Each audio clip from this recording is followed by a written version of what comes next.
تحریک طالبان پاکستان کے مختلف دھڑوں نے اتحاد کے بعد حکومت اور سیکیورٹی اداروں کے خلاف محاذ بنا کر دہشت گردانہ کارروائیوں میں تیزی لانے کا عندیہ دے دیا ہے، جس نے اس سوال کو جنم دیا ہے کہ طالبان کے متحارب دھڑوں کو متحد ہونے کی اجازت کون اور کیوں دے رہا ہے۔ معلوم ہوا ہے کہ سن 2014 کے فوجی آپریشن کے بعد افغانستان بھاگ جانے والے طالبان دوبارہ وزیرستان کے مختلف علاقوں میں واپس آ رہے ہیں،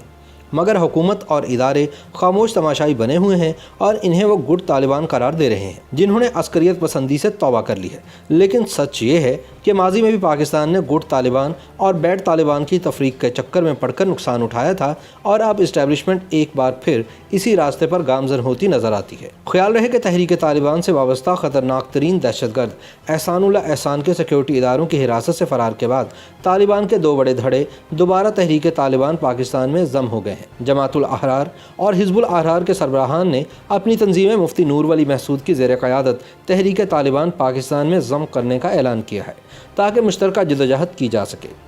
سابق جماعت الاحرار کے ترجمان ڈاکٹر عبدالعزیز یوسف زئی کے مطابق اتحاد کے بعد مزاحمت میں شدت آئے گی۔ اس کا کہنا ہے کہ ٹی ٹی پی حکومت کے خلاف مزاحمت پر یقین رکھتی ہے، مصالحت پر نہیں۔ ماضی میں مذاکرات کے نام پر ہمارے ساتھ دھوکے کیے گئے، اس لیے اب مذاکرات نہیں ہوں گے۔ ان کا یہ بھی کہنا تھا کہ سرحد پار افغانستان میں طالبان اور امریکہ کے درمیان مصالحت کا تحریک طالبان پاکستان پر کسی قسم کا اثر نہیں ہوگا۔ دوسری طرف حال ہی میں پشاور سے سیکیورٹی اداروں کی حراست سے فرار ہونے والے تحریک طالبان کے سابق ترجمان احسان اللہ احسان نے طالبان کے اتحاد کو خوشائند قرار دیا ہے۔ واضح رہے کہ احسان اللہ احسان نے ایک معاہدے کے تحت 4 اپریل سن 2017 کو خود کو حکومت کے حوالے کیا تھا، مگر بعد میں معاہدے کی خلاف ورزی کا الزام لگا کر 11 جنوری سن 2020 کو پشاور میں حکومتی تحویل سے فرار ہونے میں کامیاب ہو گیا تھا۔ اب احسان اللہ احسان نے کہا ہے کہ طالبان گروہوں کا متحد ہونا خطے میں نئے حالات کی طرف پیش قدمی ہے اور اس کے پاکستان پر بھی اثرات مرتب ہوں گے۔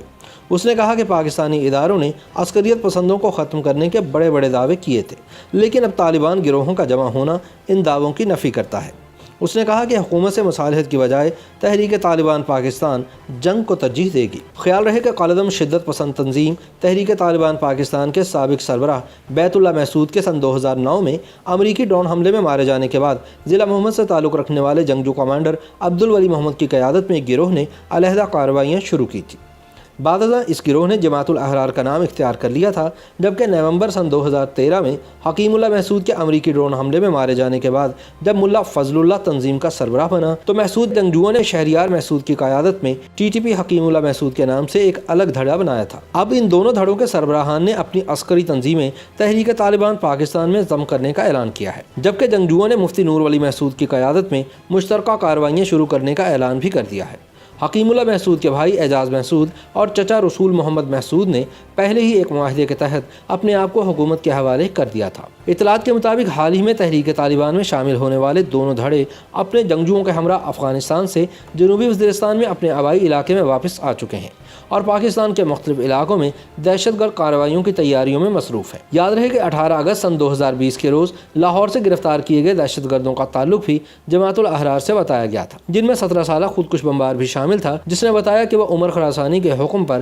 لاہور پولیس لائنز پر حملہ کرنے کے لیے آیا تھا۔ تحریک طالبان پاکستان کے مختلف دھڑوں کے ایک مرتبہ پھر اکٹھے ہونے اور دہشت گرد حملے کرنے کے اعلان کے بعد یہ سوال کیا جا رہا ہے کہ سن 2014 میں طالبان کے خلاف شروع کیے جانے والے فوج کے آپریشن ضرب عضب کے بعد افغانستان فرار ہو جانے والے جنگجوؤں کو پاکستان آنے کی اجازت کیسے مل رہی ہے۔ یہ سوال بھی اٹھایا جا رہا ہے کہ ان شدت پسندوں کو کون اور کس لیے متحد کر رہا ہے۔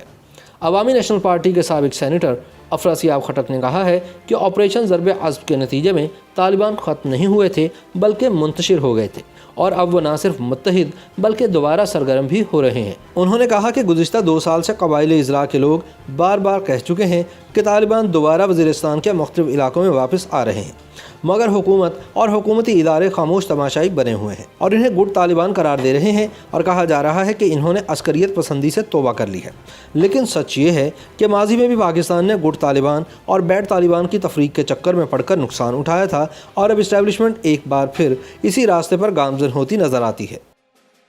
YouTube پر گوگلی نیوز دیکھنے کے لیے youtube.com کی سرچ بار میں googly news T V type کریں۔ گوگلی نیوز کے پیج پر سرخ رنگ کے سبسکرپشن والے بٹن پر کلک کرنا نہ بھولیے۔ YouTube پیج پر اپلوڈ ہونے والی ویڈیوز سے باخبر رہنے کے لیے بیل آئیکن پر کلک کیجیے۔ آپ کو ہر نئی ویڈیو کے بارے میں نوٹیفیکیشن موصول ہو جائے گا۔